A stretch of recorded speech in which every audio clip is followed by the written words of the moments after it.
The glass shattered against the marble floor of the obsidian court, and every immortal eye in the chamber snapped to Arabella Sinclair.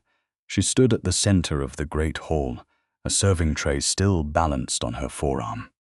Her dark hair swept back from a face that refused to show fear, even as 3 vampire lords rose from their velvet chairs and stared at her with the cold, predatory patience of creatures who had watched entire civilizations collapse.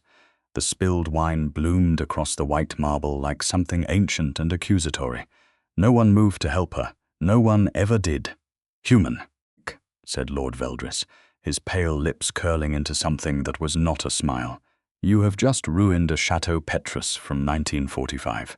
That vintage was bottled the year your kind was still burning cities." He tilted his white head, silver eyes glinting beneath the chandelier. "Tell me why I should not simply remove the hand that dropped it." The hall was silent. 40 vampires, 40 immortal courtiers in their finest silks and ancient jewels, every one of them watching Arabella with the same mixture of contempt and amusement. She had worked the obsidian court for 6 months. 6 months of whispers. 6 months of being called the foolish human girl who thought she could survive among the undying. 6 months of her co-workers, the 2 other human staff members who kept their heads down and their eyes on the floor, telling her she was going to get herself killed. She drew a slow breath. She did not look away from Veldris. "My lord," she said, her voice steady as riverstone, "the wine was knocked from my tray by Lord Caelethar's arm when he gestured to the court historian. I have witnesses. I also have a mop and a sincere apology, though the apology is for the inconvenience and not for something that was not my fault." The silence became a different kind of silence, a held breath, a collective waiting. And then, from the dais at the far end of the hall, a voice came that made even Veldris go still. "She is correct." Emeric Nightborne descended the 3 steps of the dais slowly, the way a man descends who has never once in his 800 years needed to rush. He was tall, absurdly, impossibly tall, with white hair that fell to his jaw in clean, severe lines, and skin so pale it seemed almost luminous under the chandeliers. His eyes were the deep storm grey of iron before it catches fire. He wore black, always black, a perfectly fitted jacket over a shirt the color of midnight. And there was no crown on his head tonight, because he did not need one. The court knew what he was by the way the air changed when he moved through it. He was the vampire prince of the Nightborne line, the ruling blood of the Obsidian Court and the most dangerous immortal in the Northern Territories, and he was looking directly at Arabella. Lord Caelethar's gesture was wide and careless, Emeric said, his voice low and precise, carrying through the hall as if the hall had been built specifically to carry it. "The fault is not hers." He stopped a few feet from where she stood, and his grey eyes moved briefly to the broken glass, then back to her face. "See to the clean-up and Veldris." He did not look at the lord. "Sit down."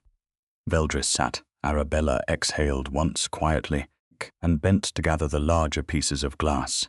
She had known Emeric Nightborne for 6 months, and in that time he had done this 4 times, intervened, corrected, placed himself, gently, but without any ambiguity whatsoever, between her and whatever immortal had decided that a human waitress was an appropriate target for the evening. He had never explained himself. He had never asked her for anything in return. He had simply appeared, as if conjured by the precise moment she needed someone in her corner, and then retreated back to his dais or his private chambers, or whatever shadowed corner of the court he occupied, when he was not running it. Her co-workers thought she was sleeping with him. The vampire courtiers thought she was either his spy or his pet. The human staff at other establishments, the ones who worked the quieter, safer vampire lounges on the surface level of the city, thought she was suicidal. She thought none of them understood the first thing about him. The city of Valcorin was not on any human map. It existed in the spaces beneath the real city, threaded through the old underground rail tunnels and the forgotten basements of pre-war buildings, lit by bioluminescent installations that mimicked daylight cycles, without any of the actual sunlight that would render it fatal to its permanent residence. On the surface, it was just another northern city, cold and grey and full of humans who had no idea that 3 stories beneath their feet there existed a civilization 8 centuries old. Down here, vampires moved through cobblestone streets lined with gaslit lamps powered by electricity, drank in bars where the wine lists were older than most nations, and conducted politics that made human parliament look like amateur theatre. Arabella had found her way into Valkyrin through a door she was not supposed to open, in the basement of the restaurant where she had been working her 3rd job in 2 years, trying to put herself through her final year of university, while paying rent in a city that had decided to be expensive about everything all at once. The door had been behind the wine rack. The wine rack had been hiding it, she suspected, for decades. She had opened it because she heard music. She was practical enough to admit that opening a hidden door because you heard music coming from behind it was not her most rational decision. But she had been exhausted and underpaid, and 3 months behind on her thesis, and the music had been extraordinary. What she found on the other side was a world that should not have existed, populated by creatures who insisted she sign 17 pages of binding confidentiality agreements before they would allow her to leave the way she had come in. The agreements were legally meaningless in human law. They were enforced by something considerably older and more reliable. She had signed.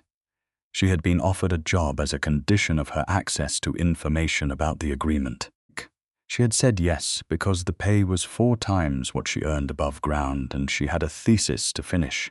6 months later, she understood more about vampire politics than most humans alive. She had nearly finished her thesis on pre-modern social hierarchies, and she was in love with someone she absolutely should not be in love with. She carried the broken glass to the waste bin and did not let herself look back at the days. The court resumed its noise around her. Conversation, laughter like cut crystal. The occasional silk-soft threat exchanged between rivals who had been rivals for longer than her entire bloodline had existed. She was refilling a decanter at the sideboard when she felt him beside her. She did not hear him. Vampires rarely made sound when they moved, but she felt the shift in the air pressure, the slight drop in temperature that accompanied the most powerful of them, and she knew without turning who it was. "You handled that well," Emeric said quietly. "I handle everything well," she said, without looking up from the decanter.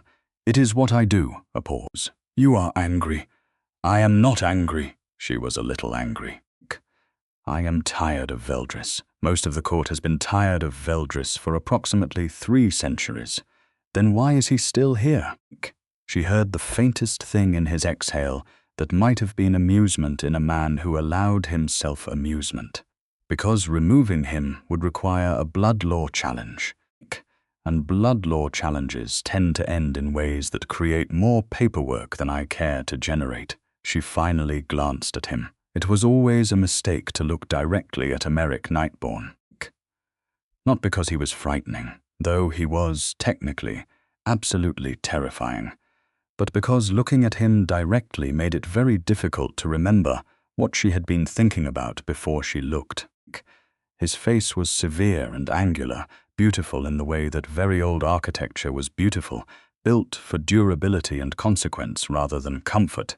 His grey eyes had that quality that very old vampires had, the sense of layered depth behind them, centuries of thought and observation stacked up behind the surface like sediment. "You did not have to do that," she said. "Step in. Again, I know. People are going to talk." "People," he said, with a precise inflection that suggested he was using the word loosely for the benefit of her species, "have been talking for 6 months. And that does not concern you." He looked at her for a moment that stretched several seconds past comfortable. "No," he said, "it does not." Then he returned to the dais, and Arabella stood with the decanter in her hand and tried very hard to feel nothing at all.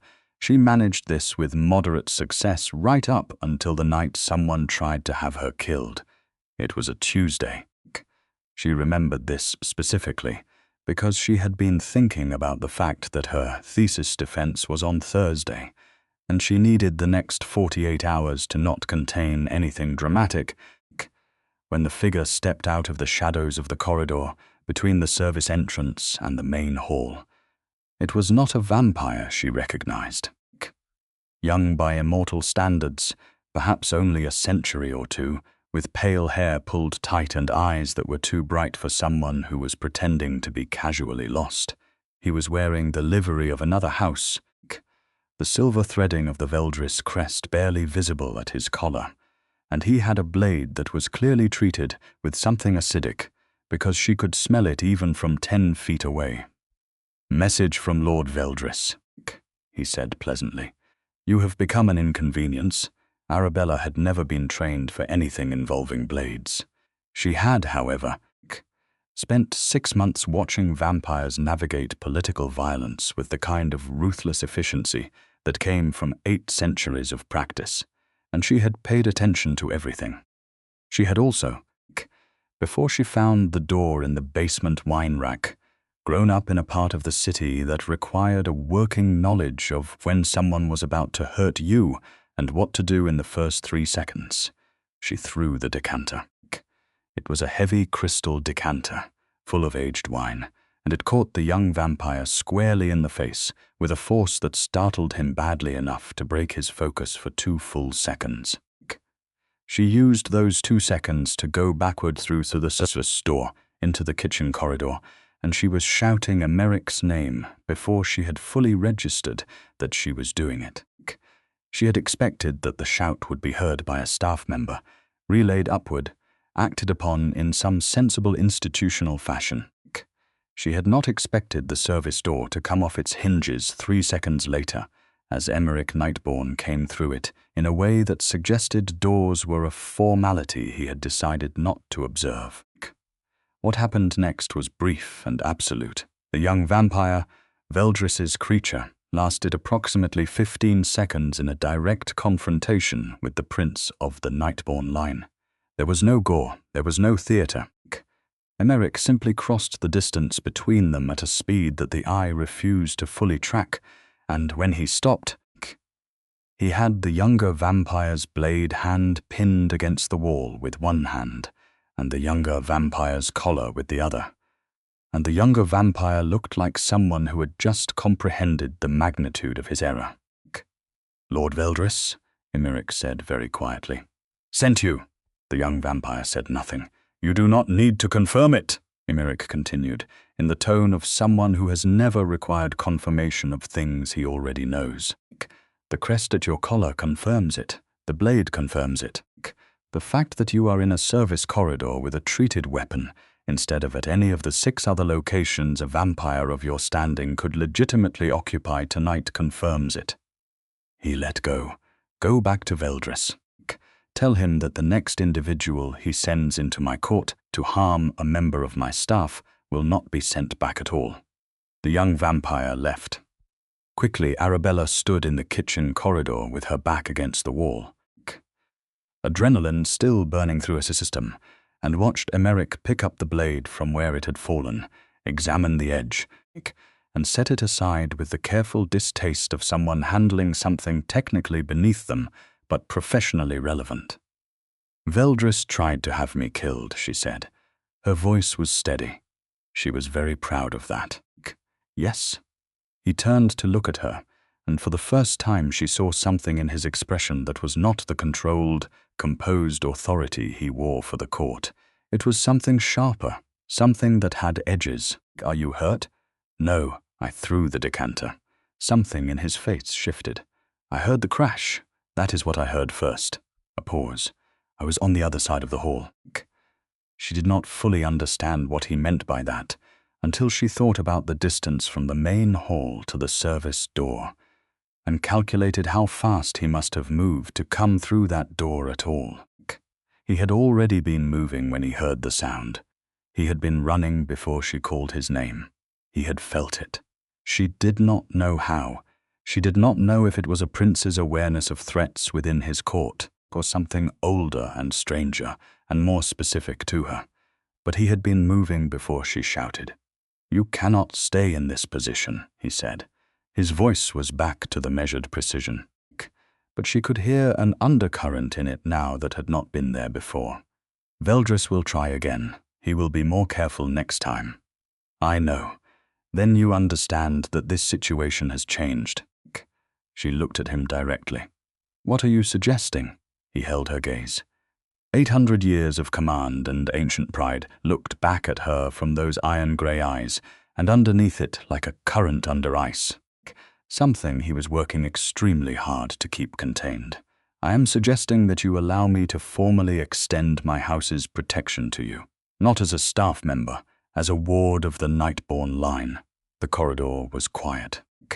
Somewhere in the kitchen beyond, someone was washing dishes. "That is a significant offer," she said carefully. "It is," he agreed. "What does it cost me?" "Nothing." The word was immediate and unequivocal. "It costs you nothing. You owe me nothing. I am not trading protection for obligation or gratitude or any other currency, Arabella." He said her name as if he had been holding it in his mouth for a while and had finally decided to let it exist between them. "I am extending it because I want you to be safe, and because I have the power to make that possible, and because it would be a waste of something that matters to let Veldris's pettiness determine your fate." She was quiet for a long moment. Around them, the sounds of the court continued distantly, all that immortal theatre carrying on without its prince, and she thought about 6 months of watching him move through his world with that absolute, uncompromising integrity that the other vampires resented and respected in equal measure.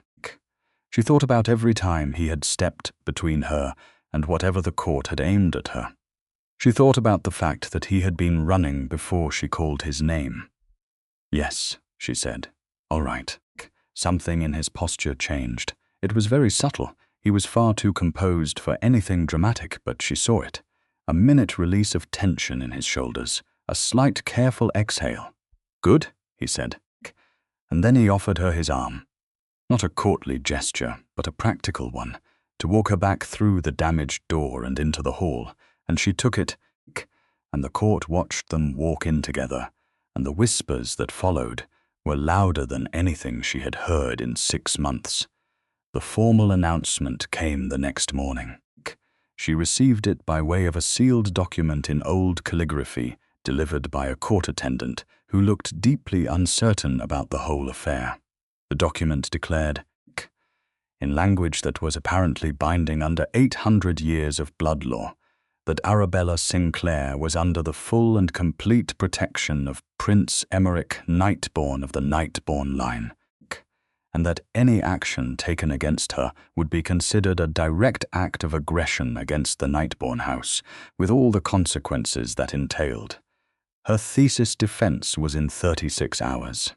She had 200 pages of research on pre-modern social hierarchy and absolutely no idea how to think clearly about any of it, because she had apparently just become the formally protected ward of the most powerful vampire in the Northern Territories, and was attempting to feel normal about that. She did not, as it turned out, feel normal about it. Veldris challenged the declaration within 12 hours. He appeared before the full court that afternoon. She saw it from the staff balcony, hidden behind the wrought iron railing, because the court attendant had told her the declaration would be contested, and she had decided she wanted to watch. And he stood before the dais with the particular brand of vampire arrogance that came from 3 centuries of getting away with things. "The prince extends his house's protection to a human," Veldris said, spreading his hands in the elaborate rhetorical gesture of a man who has rehearsed this speech. "A waitress, a girl who has been among us for 6 months and who carries no title, no bloodline, no standing in any immortal court. By what authority does the Nightborne line extend blood protection to a human without sanction of the full council? By the authority of the founding charter of the Obsidian Court," Emeric said from the dais, without moving and without inflection. "Article 17, subsection 4, which grants the sitting prince of the Nightborne line the unilateral right to extend house protection to any individual deemed by the prince to be of sufficient value to the court's interests and well-being. The charter does not specify species. It never has. A pause, as precisely placed as a blade. You have been attending this court for 3 centuries, Veldris. I would have thought you had read the charter. The implication that Veldris had not read the charter, delivered to Veldris in front of 40 immortal witnesses, who all clearly found this deeply satisfying, produced a silence that was almost musical in its richness. This is political maneuvering, Veldris said, recovering some of his composure. You are protecting the girl because you have feelings for her. This is not an institutional decision. It is a personal one. And the court has the right to contest any decision made by the prince that is driven by personal interest rather than Veldris. Emeric stood. He did not raise his voice. He had never, in her observation, needed to raise his voice. He simply stood, and the weight of 800 years stood with him, and the hall went absolutely silent. You sent one of your people into my court with a treated blade to harm a member of my staff. You did this because she embarrassed you by being correct when you were wrong, and because she did not have the grace to pretend otherwise. You then chose to stand in my court and characterize my response to your attempted murder as emotionally compromised. Another pause. I suggest you consider very carefully whether you want to continue this conversation. Veldris sat down. The court was still. Emeric sat back down, and his eyes moved, briefly, to the staff balcony, and found her there behind the iron railing. And she saw that look in his eyes that was not quite the careful composure he maintained for everyone else. It was something direct and deliberate, and it said very clearly that he knew she was watching, and he did not mind. She pressed her fingertips against the iron railing and reminded herself to breathe. Her thesis defense was a disaster, not because she was unprepared. She was, if anything, over-prepared. 3 years of research distilled into a 200-page document that she could have defended in her sleep. But because she sat across from her dissertation panel in the faculty meeting room above ground, with the very ordinary fluorescent lights and the smell of old coffee and the window overlooking the car park, and she could not stop thinking about a vampire prince who had stood up in a court of immortals and listed her value without flinching. She passed, barely. Her supervisor told her she seemed distracted and asked if everything was all right.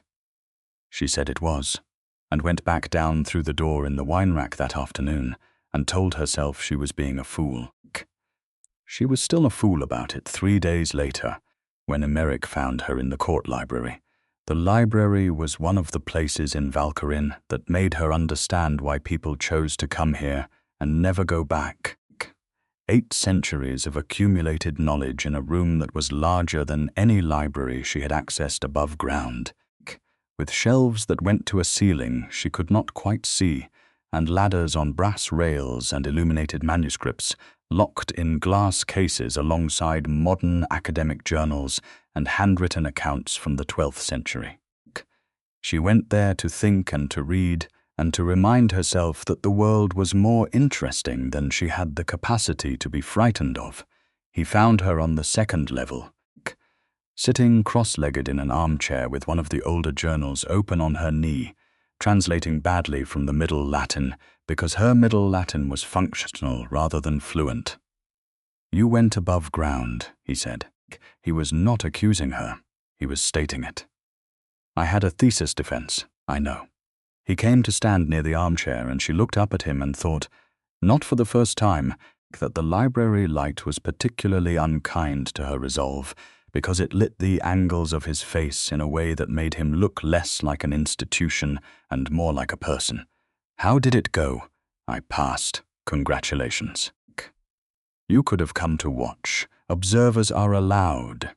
The university has very relaxed policies about observers. She said it before she thought about whether she should, and then she felt immediately embarrassed, because she was essentially telling a vampire prince that she would have liked him at her thesis defense. which was both an absurd sentence and a true one. He looked at her for a long moment. "I would have come," he said, carefully, "but sunlight above ground midday. The access tunnels from Valkyrin only emerge after dark." She had known that. She had simply not thought it through before she spoke. "Right," she said. "Of course. I am sorry. Do not apologize. I would have come if the transit windows aligned. I want you to know that." The sentence landed in the room and neither of them moved for a moment. "Emeric," she said, "yes. Why do you keep doing this?" He seemed genuinely uncertain what she meant. Which part? All of it. She set the journal aside and looked at him properly, because she had decided that at some point the careful pretending needed to stop, and she was tired of being the only one who could apparently see the thing that was happening here. The stepping in, the protection declaration, the watching me from across the room when you think I am not looking, the knowing when I am in trouble before I make a sound. She kept her voice even. "I would like to understand what this is." He was quiet for a long time. For a vampire, stillness was simply the default setting, but this was a different kind of stillness, a considered one, a choosing what to say one. "The first time I saw you," he said finally, "you were arguing with Kalithar about whether the year on a wine label was accurate, and you were correct, and he had been wrong for 50 years. And everyone in this court knew it and said nothing because he is old and powerful, and it was not worth the confrontation.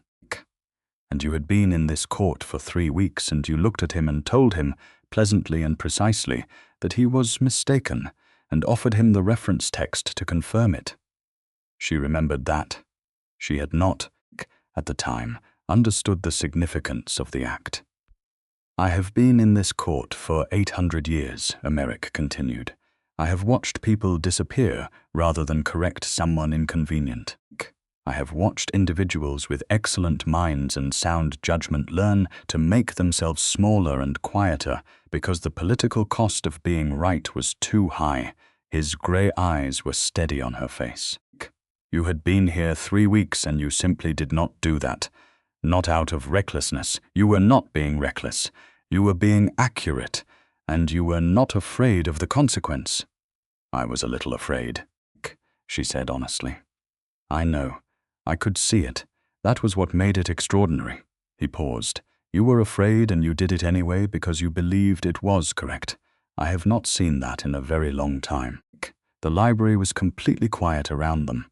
Somewhere below, the court's evening activities were beginning. She could hear the faint music that accompanied the formal dinners on the 3rd level. But up here there was only the still air and the brass lamps and 8 centuries of books, and this conversation that she could feel shifting the ground beneath her feet. "That is why you kept stepping in," she said, initially. He sat down across from her in the way someone sits down when they've decided to stop managing the distance. It became something else quite quickly. "I am not certain I can give you a more articulate explanation than that. I am not accustomed to explaining myself. You are doing very well for someone who is not accustomed to it." The corner of his mouth moved. She had seen that specific movement twice in 6 months, and both times it had done significant damage to her composure. "You are easier to talk to than most people I have encountered. Than most immortals, you mean?" "I mean most people. The age of the person has nothing to do with it." He looked at her with that layered grey gaze. "There are vampires in this court who are older than I am, and who have said fewer honest things in their entire existence than you say in an average shift." She laughed. She had not meant to, but it came out anyway.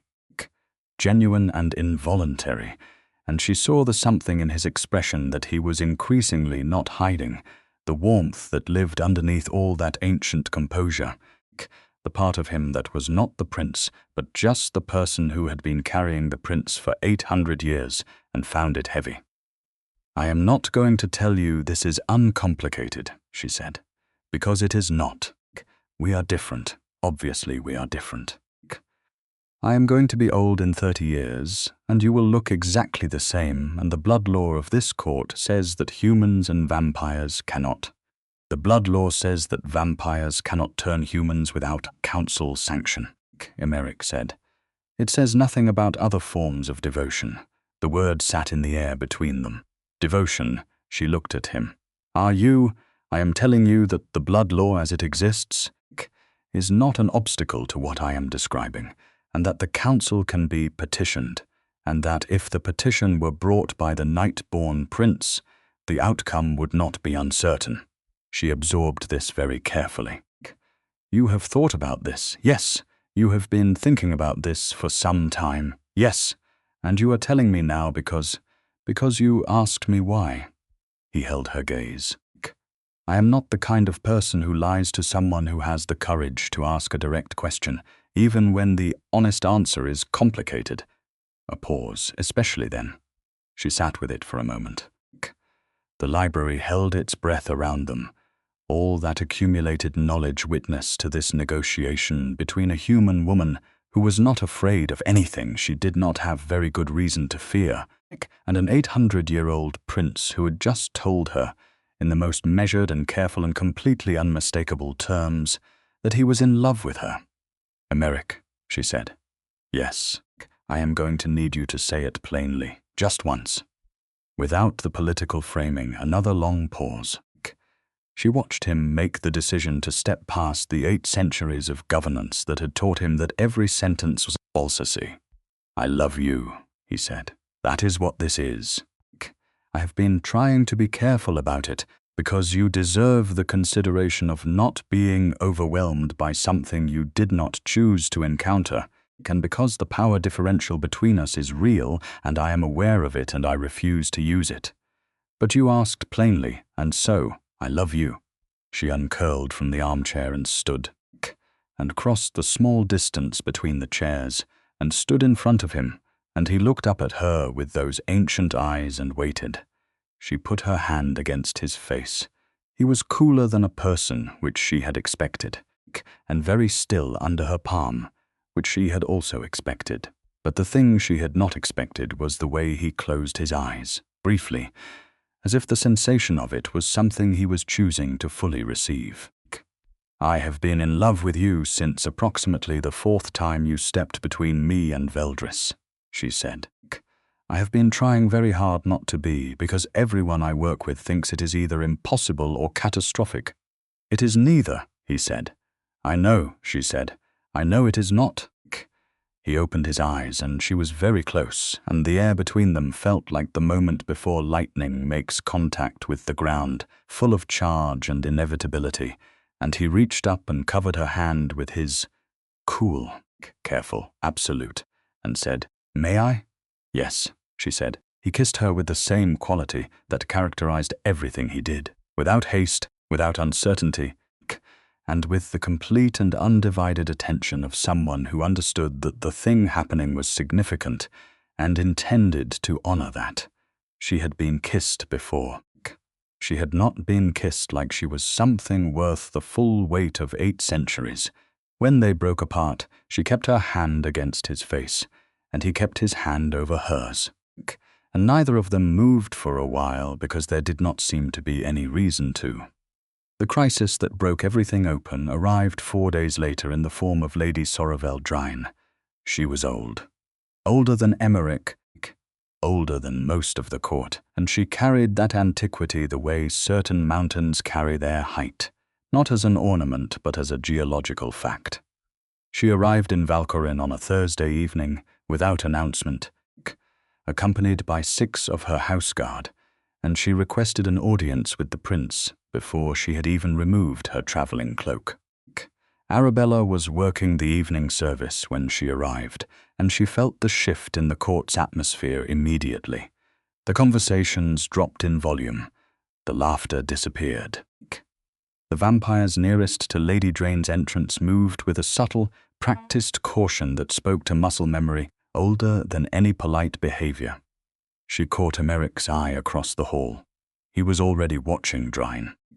His expression was unreadable. The private audience happened behind closed doors that were, by court protocol, genuinely private. Arabella delivered drinks to the table outside the audience chamber and heard nothing from within. When the audience ended 40 minutes later, Drine emerged first, and she swept through the hall with the unhurried certainty of someone who had just gotten what she wanted, and her ancient eyes found Arabella with the precision of a weapon that had been pre-sighted. "The human girl," Drine said, stopping in front of her. The court watched. "I have heard considerable talk about you.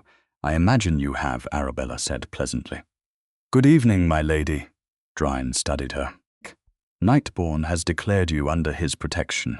"He has. Has he told you why this creates a problem?" She had not heard this framing before. "I am not certain what problem you mean." "The Drine Nightborne Accord," the old vampire said, and something shifted in her eyes, "is 4 centuries old.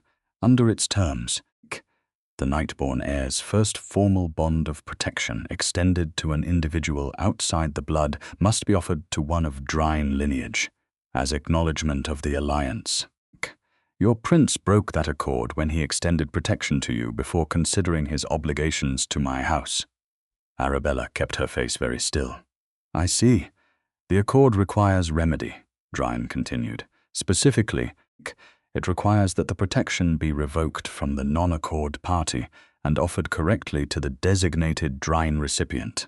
If Nightborne refuses the remedy, the accord itself is void. And under the terms of the founding charter, a void accord with the Drine line gives my house the right to present a formal challenge to the Nightborne princedom." The court was very quiet. "A challenge," Arabella said, "to his position, Pachin, his title, his continued governance of this court." Drine tilted her ancient head. "It is not personal, child, it is law. Very old law, but law nonetheless. You may wish to encourage your prince to consider his options carefully." A thin smile. "For your own sake as much as his." She moved on. The court exhaled collectively. Emeric appeared beside her 3 minutes later, quiet as ever, and she turned to look at him and did not bother being diplomatic. "You could have told me," she said. "I know. I apologize. You knew about the accord. I knew about the accord." He was not defensive about this. "I made the decision that the accord did not outweigh the necessity of protecting you, and I accepted that there would be consequences."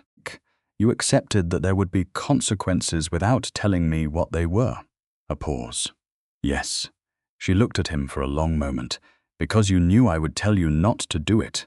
"Yes," he said again. "And there was no evasion in it. Because I knew you would tell me not to risk my position and my court for the sake of a declaration that you would argue was not worth the cost, and you would have been wrong. But it would have been very difficult to explain that without this conversation which we are now having, which suggests that the longer timeline was perhaps the better one." She was quiet for a moment, processing the fact that an 800-year-old vampire prince had just admitted, with complete equanimity, that he had managed the information she received because he loved her enough to protect her even from her own reasonable objections. She was furious. She was also, helplessly and completely, more in love with him than she had been an hour ago. "What are your options?" she said, setting aside the fury for later, where it would keep. 3. He met her eyes. "First, I revoke the protection and offer it to the Drine designated recipient per the accord. Second, I negotiate a different form of remedy with Drine that satisfies the accord without revoking your protection, which requires her agreement, and she is disinclined toward flexibility. Third, I challenge the accord itself on the grounds that it was written under political conditions that no longer apply, which is a legal process that takes time and creates significant instability in the court during the period of contestation. And in the meantime, during that instability period, Waitress moves. Yes, Waitress and anyone else who has been waiting for an opening, and option 1 means revoking my protection and leaving me vulnerable to Waitress again." "I will not do option 1, he said simply. "I want to be clear about that. I am not considering it. The protection stands Emeric. If she challenges your position, then she challenges it. I am not revoking your protection." She studied him. All that composed, regal certainty. the absolute refusal to treat her safety as negotiable. She thought about what it meant to be 800 years old and in charge of an entire court, and to look at one human waitress and decide without any ambiguity that she mattered more than the political architecture you had spent centuries maintaining. Option 2, she said, the negotiated remedy. What would it take to make Drine agree? Something she wants that I currently have and that she has not asked for directly, which means she is holding it as a later leverage point. If I offer it now, I remove her advantage. It is the kind of negotiation she would respect, because it requires me to understand her position better than she has articulated it. What does she want? He was quiet for a moment. Access to the northern trade routes. Drine's commercial interests have been blocked by a Nightborne alliance with a third party for the past 60 years. It is worth significantly more to her than the Accord remedy, but she cannot ask for it directly without revealing how much she wants it. Arabella thought about this. She thought about 60 years of blocked trade routes, and a very old vampire arriving with 6 guards and an ancient accord and a thin smile that had said, much more quietly than her words, that this negotiation had always been about something bigger. So you offer the trade routes. She accepts a modified remedy that lets the protection stand, and everyone gets what they actually wanted. It is a reasonable analysis? Yes. Then do that. The trade alliance has conditions on the Nightborne side. There are 3 houses who benefit from the current arrangement and who will need to be separately addressed. Then address them. You said this creates instability. Is the instability of renegotiating 3 trade alliances worse than a formal challenge to your position? He looked at her for a moment. No, it is not. Then we have a plan. She straightened her uniform jacket with the particular efficiency she used when she was filing something away to deal with later. I am going to continue my shift. You are going to talk to Drine before she leaves tonight. Arabella, she looked at him. You just resolved a political situation that has been escalating toward a blood law crisis for approximately 48 hours, he said. I read, she said. I have spent 6 months reading everything in that library. Apparently it was useful. She turned to go, then stopped. And I am still angry with you about the information management. We will have that conversation later. I know, he said. She thought she heard a quality in his voice that was, in its extremely restrained way, something approaching happiness. The negotiation with Drine took 3 hours and 2 bottles of something from the court's private cellar that Arabella was fairly certain had been bottled before the Enlightenment. She was not in the room for it. She finished her shift, changed out of her uniform, and sat in the library with a volume on 14th century blood law and tried to read it instead of thinking about what was happening 40 feet away behind closed doors.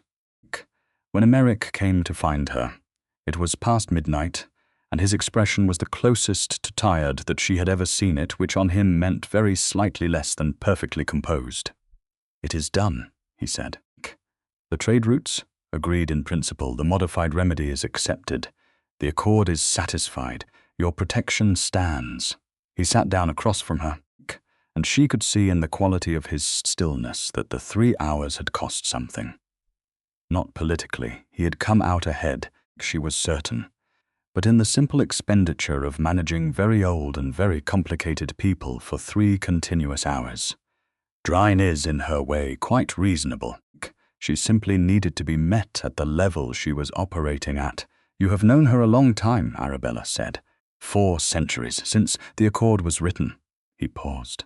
She said when we concluded that you have a political mind. It was the most complimentary thing she said all evening. I will take it. She looked at him. Are you all right? He seemed briefly startled by the question. Not by the words, but by the genuine curiosity behind them, the simple direct check of whether he was fine, offered by someone who was asking, not because they needed him to be fine, but because they actually wanted to know. Yes, he said, and then with the particular quality of someone who has decided to practice honesty. I am better now. She crossed to where he sat, and he looked up at her, and she sat on the arm of the chair beside him, close enough that their shoulders touched, and neither of them said anything for a while. The library held them in its quiet. Below, the court's late evening moved through its rhythms. He turned his head slightly, and she could feel the weight of his gaze on her profile. You said we would have a conversation about the information management? Yes, she thought about it. About everything she knew of him now. The 8 centuries, the court, the decades of navigating political violence with the precision of someone who understood that every sentence was either a weapon or a shield, and had spent a very long time learning that showing too much of what you valued made it a target. She thought about the fact that he had been running toward that service corridor before she called his name. You protected me before you told me what you were protecting me from, she said. In the future, I would like to be informed, not because I need saving, but because we should make these decisions together. Yes, he said. You are right. That is it. That is the whole conversation. He was quiet for a moment. You are easier to talk to than I expected. You keep saying that. It keeps being true. A pause. I am not accustomed to having someone to talk to. Not in this way. There are advisors. There is the court. There are people who require things of me, and people whose well-being I am responsible for. There has not been, in a very long time, someone who simply talks to me. He paused. Someone who asks if I am all right and means it as a question rather than a political assessment. She looked at him. He was looking at his hands, which were folded in his lap, pale against the dark fabric. 8 centuries of history in the architecture of his face. And somehow also just a person sitting with someone he loved in a library past midnight, because the conversation was not finished. You have been alone for a long time, she said. Yes, that is over now, she said, if you want it to be. He turned his head and looked at her, the iron-grey eyes, the layers of thought and time and something that was specifically quietly for her. Yes, he said, I want it to be. The weeks that followed remade the court's understanding of what they were looking at. Arabella had not changed. She was still the human waitress who corrected people when they were wrong, and threw decanters at threats and read 14th century blood law in the library after her shifts. She still had her thesis notes and her above-ground apartment and her subscription to 3 academic journals, though she had reduced her above-ground hours because, as she told her bewildered university friends, she had become deeply invested in a long-term research project that was occupying most of her time. What changed was that she was no longer navigating it alone. Emeric was not the kind of romantic partner who arrived with flowers and grand gestures. He was the kind who remembered things you mentioned once in passing and acted on them 3 weeks later, who arranged, without announcement, for a particular volume she had been trying to locate to appear on her library armchair, who came to find her at the end of difficult evenings, not to fill the silence, but simply to be in the same room with her, who held her hand with the careful, absolute precision of someone for whom physical contact was not casual and who was choosing this one. She learned things about him that the court did not know. That he had been 19 when he was turned, not a young man by his century's standards, but young enough that he had spent 800 years with the particular ghost of interrupted possibility that young vampires carried. That he had governed this court for 300 years alone after his predecessor was challenged and lost, and had rebuilt the Nightborne line from a position of considerable political vulnerability into the dominant force in the Northern Territories. Not through violence, but through the exhausting, brilliant work of outmaneuvering everyone who thought he could be displaced, that he loved the library more than any other room in Valkyrin, not because of the books, though he had read all of them, but because it was the one place in the court where he was not required to be the prince. She learned that he had never told anyone any of this before, and she held the knowledge with the care it deserved. The court adjusted. Not quickly, not without friction, but with the inevitable grinding movement of very old political machinery encountering something it had not anticipated and deciding, eventually, to accommodate it. Veldris remained a problem. Veldris would always be a problem. But the Drine alliance, now strengthened rather than fractured, provided a counterweight that made his maneuvering considerably more difficult. The other lords watched Arabella with a more complex set of calculations behind their ancient eyes than they had before. She was not just the human waitress anymore. She was something the prince loved, which made her, by the logic of their world, significant. She was also, as she pointed out to Emeric one evening in the library, still the human waitress, because she had not resigned and did not intend to, and found the work genuinely interesting in the same way that being embedded in a functioning historical civilization was genuinely interesting, which is to say, very much so. You could do other things, he said, if you wanted, research, consultation. The court has not had a human scholar in 3 centuries, and there is significant institutional knowledge that could benefit from an outside perspective. I know, she said, but I like the work, and it keeps me moving through the court. I learn things from moving through the court. He looked at her with what she had come to recognize as his fond, exasperated expression, which was very subtle and required knowing what you were looking for, but was absolutely real. You are running informal intelligence gathering while serving drinks. I am paying attention while serving drinks. It is not my fault if the court talks in front of staff, as though staff are furniture. They do that less now, because now they know I will tell you what I hear. She smiled. Which is the point? He shook his head slightly, which was the most visible expression of amusement available to him in company, and she felt the warmth of it like something she could carry around for the rest of the day. The formal petition to the council came in the spring.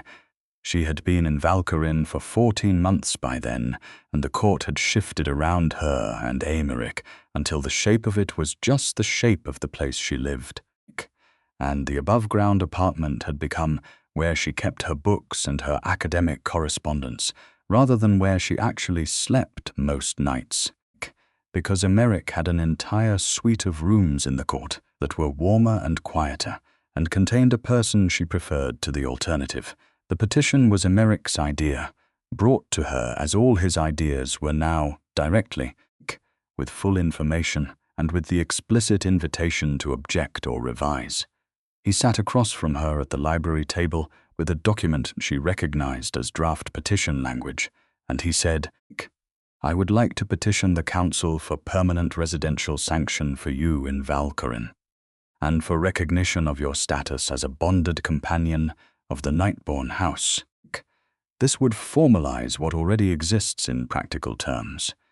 It would also extend certain protections under blood law that the current declaration cannot fully provide, and it would, in the most honest terms I can offer, mean that I am asking you formally to be with me. She looked at the document, then at him. Permanently, she said. Yes, I am mortal, Emeric. I know. He met her eyes. The petition includes a separate request requiring full council majority for sanction of the turning of a bonded human companion to be exercised only at the companion's willing and informed request, with no obligation or expectation in either direction. He paused. This is not something I am asking you to agree to. I am telling you the option exists because you should have complete information and because you should know that I intend no expectation. You are a person with full autonomy, and whatever you choose, I will respect. She was quiet for a moment. The library was quiet around them. Outside, somewhere in Valkyrin, the court went about its ancient business, and she thought about 14 months of this strange and extraordinary world, and about a man who ran toward danger before she called his name, and about the fact that she was sitting in an 800-year-old library discussing, with great practical clarity, the possibility of living forever. Would you want that? She asked. For me to be turned? I want you to exist, he said, in whatever form you choose, For as long as you choose. My preference, if you asked for it, would be for considerably longer than a human life, because I have spent 800 years in this world, and I can tell you definitively that it is more interesting with you in it than without. A pause. But I am not telling you what to want. I am answering your question. She thought about it. She thought about it for 3 full days, walking the cobblestone streets of Valkyrin, sitting in the library, going above ground once to stand in the actual sunlight and feel it on her face and think about what it would mean to choose a world where that was not something she could do. On the 4th day, she went to find Emeric in his private study, which was the room she had come to understand as the room that was most himself, books and maps, and the carefully ordered evidence of 8 centuries of active, organizing intelligence, and she sat in the chair across from his desk and looked at him.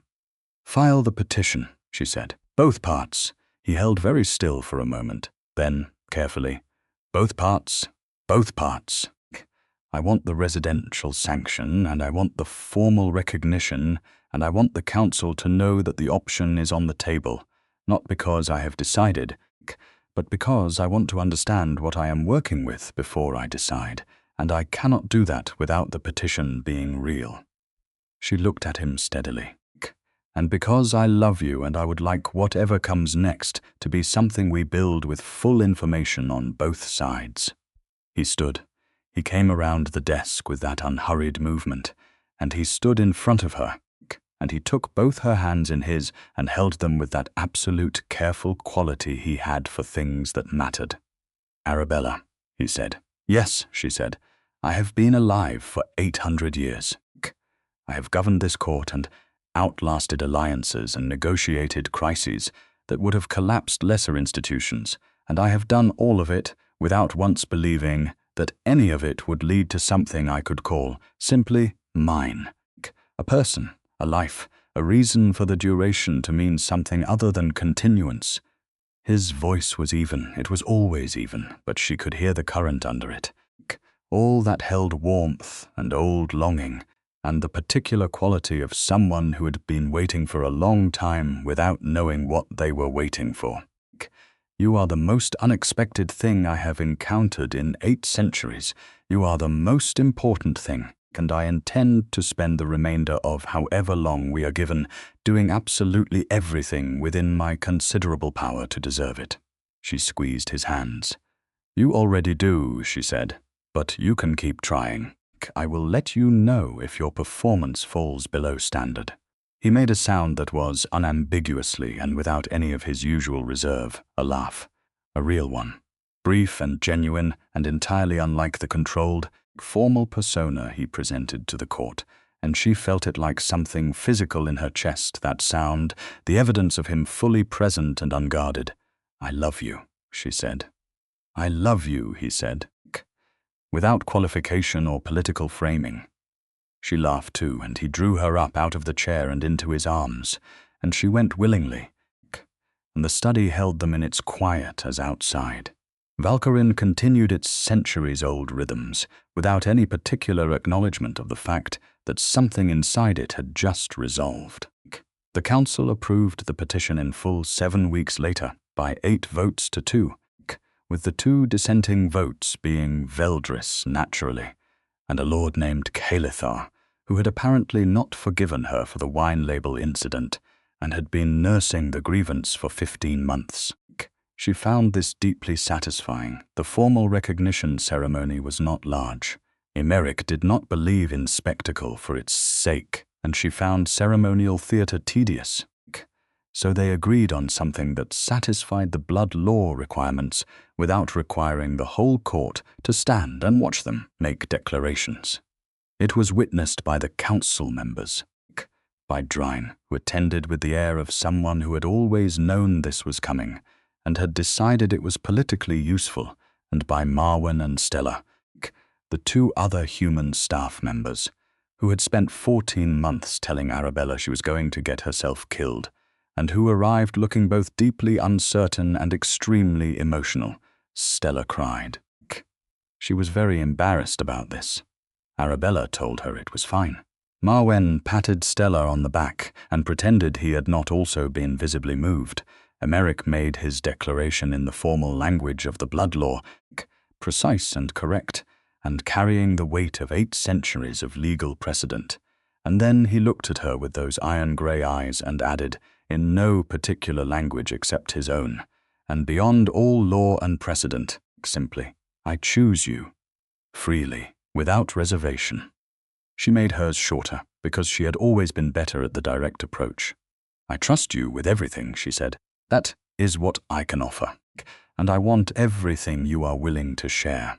The council witnessed it. The blood law recorded it. Drine gave a single approving inclination of her ancient head.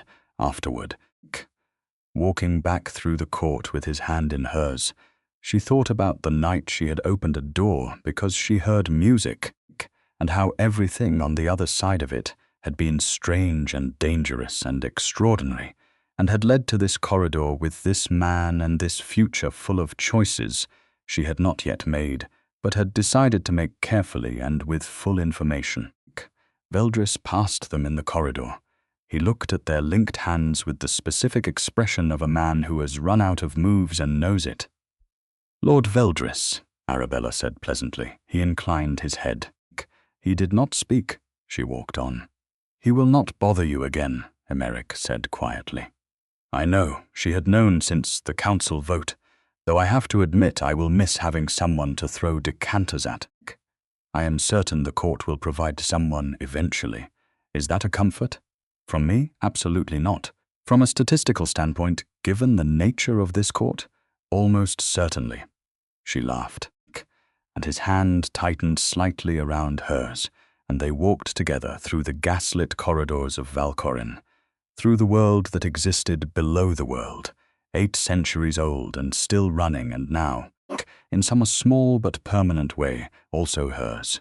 She did not make the decision about the turning that night, or that month, or that season. It lived in the future as a real and considered question, not a source of anxiety, but a conversation she would return to when she was ready, with all the information she needed and a person beside her who had made it entirely clear that whatever she chose was what he would honor. She spent the following year finishing a second academic paper, this one on the social structures of vampire court politics in the modern era, published in a journal that had no idea its subject matter was real, and she could not tell them. And working fewer shifts as the court's dynamics shifted enough that her original role had become something closer to informal advisor and cultural liaison, which paid better and involved fewer decanters. She learned more of his history. He learned more of hers. She introduced him, carefully and with significant logistical planning around the transit window hours, to her best friend above ground, who dealt with this information by first insisting she was being pranked and then, once convinced, asking Emeric 17 consecutive questions about vampire physiology with the focused intensity of someone who had a genuine scientific curiosity that he met with patient precision, which impressed him considerably and led to a friendship that Arabella found baffling and endearing in equal measure. He learned to text. This took 3 months and was the most genuinely entertaining thing she had witnessed in 2 years, because the formal precision of his written expression applied unmodified to text messages produced results that she screenshot and kept for her own amusement. The first text he ever sent her read, I have concluded the evening's governance requirements and will be in the library at your earliest convenience should you wish to come. The chair by the east lamp is yours as always. I hope the above-ground appointment was productive. She had read it 4 times and then gone to the library and kissed him and told him it was perfect, which it was, on the first anniversary of the formal recognition. He took her to the part of Valcorin she had not seen yet, a garden that existed in the deepest level of the underground city, lit by a full bioluminescent installation that replicated daylight as closely as anything she had found below ground, with flowers that had been cultivated for 600 years, and a stone fountain that he had brought back from somewhere she had no map reference for. They sat by the fountain, and he had brought, inexplicably and with complete seriousness, a picnic which was not a thing she had expected from him, but which turned out to be a thing he had clearly done research on and executed with the same thorough care he gave to everything, complete with a bottle of wine from the above-ground year she had been born, and a brief, earnest explanation that he had thought, marking temporal significance, was the appropriate approach to the occasion. She had kissed him for a long time in that garden, and he had held her with the certainty of someone who had decided a very long time ago that this was the thing worth holding, and around them the bioluminescent light fell like the daylight she was learning, slowly, to miss less. "I have been thinking," she said when they were sitting with their backs against the fountain, her head resting against his shoulder. "About the question," he said. He did not need to specify which one. "Yes." She was quiet for a moment. The garden was still. "I have been thinking that I do not want to spend my whole life waiting to make the decision. That does not feel like the right relationship to it. I want to decide and then live with the decision rather than live with the deciding." He was still beside her, listening with the full, patient quality that she had come to understand as one of his most significant gifts, his ability to be entirely present without rushing or filling the silence. "I think," she said carefully, "that I would like to petition for the turning, in my own time, when it feels like the right moment rather than the last one." She lifted her head to look at him. "I do not want to wait until I am afraid of running out of time. I want to choose from a place of wanting, of knowing what I am moving toward rather than what I am running from." He looked at her for a long moment. "You have thought about this very carefully." "Of course I have. I think carefully about everything. You know this." The corner of his mouth moved. "I do know this." He brought her hand up and pressed his lips to her knuckles, and she felt that quiet, absolute tenderness that was so specifically his. "When you are ready, you will tell me." "When I am ready, I will tell you," she agreed. "And until then we do this." She gestured between them, at the garden, at the bioluminescent light, at the picnic he had researched and planned and brought to a 600-year-old underground garden because he wanted to mark the day with something real. This exactly. He put his arm around her and she settled back against his shoulder, and the garden held them in its artificial, perfect light, while above them the city moved through its night, all those humans going about their ordinary lives with no idea what existed beneath their feet, what extraordinary, ancient, impossible world ran parallel to theirs in the dark. She had found it through a door behind a wine rack because she heard music. She thought about this sometimes, the casual impossibility of it, how everything that mattered had hinged on one night and one door, and the decision to walk through it because the music was too good to ignore. She did not regret it. She could not begin to regret it. "What were you thinking?" she asked, not for the first time, but because she liked his answer. "The first time you saw me?" He was quiet for a moment. She could feel the quality of his remembering. "I was thinking," he said, "that you were going to be a problem." She laughed. And that I was not certain I minded." He paused. "I was thinking that you looked at Kael'thar the way I had wanted to look at Kael'thar for 50 years and had been too politically strategic to do it. And that someone who could do that after 3 weeks in this court while also carrying a serving tray was someone I wanted to understand better. And did you understand me better?" "No," he said. "I understand you considerably less than I did in the beginning. You are significantly more complicated than you appeared." "Thank you. It was a compliment, I know." She tilted her head back to look at him, at the ancient, angular, beautiful face, the white hair and the iron grey eyes that had 8 centuries behind them, and were looking at her with something that did not need to be translated. "Emeric, yes, I am glad I opened the door." He held her gaze. "So am I," he said. Every single day, she turned back to the garden and he drew her closer, and the light held them. and below the world the city of Valcorin continued its centuries-old existence, with all its ancient politics and old honor and complicated blood laws and immortal pride, and at the center of it, in a garden by a stone fountain, something that no law had mandated and no accord had required, and no court had predicted, existed quietly and completely, and without any qualification at all. They stayed until the artificial dawn cycle shifted the bioluminescent light to the gentle amber of early morning, and then they walked back through the corridors hand in hand, passing the library and the great hall and the places that had become landmarks of her understanding of him, and all the things that had once been strange were simply home now, and all the things the court had whispered and doubted and dismissed had resolved into this. A woman who had trusted her own judgment when no one else did, and a man who had been worth trusting, and a love that had grown in the space between certainty and risk, and had turned out to be the most solid thing in either of their worlds. The court had mocked her. The court had whispered and speculated and predicted failure with the confident certainty of immortals who believed that their centuries of experience made them excellent judges of what was and was not possible. They had been wrong. She had known they would be, not because she had been certain of him. Certainty of another person was not something you had at the beginning, it was something you built, but because she had been certain of herself, of her own capacity to see clearly, of the judgment she had developed across 24 years of being alive in a world that had not always been kind and had taught her that the things worth trusting were the ones that held up under direct examination.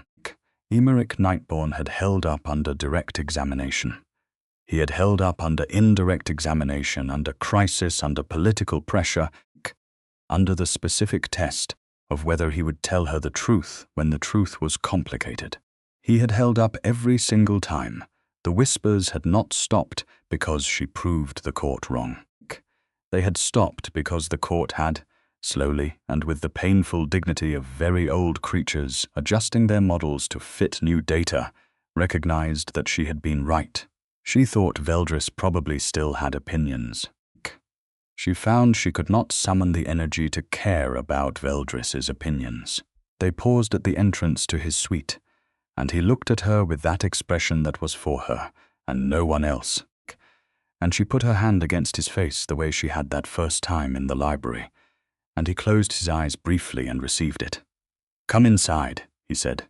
"Yes," she said. She did, and in the city below the city, in the world she had found through a door in a wine rack because she heard music and decided that music was worth following, the life they were building continued, complex and extraordinary and permanent, and theirs, all the way down to the bone.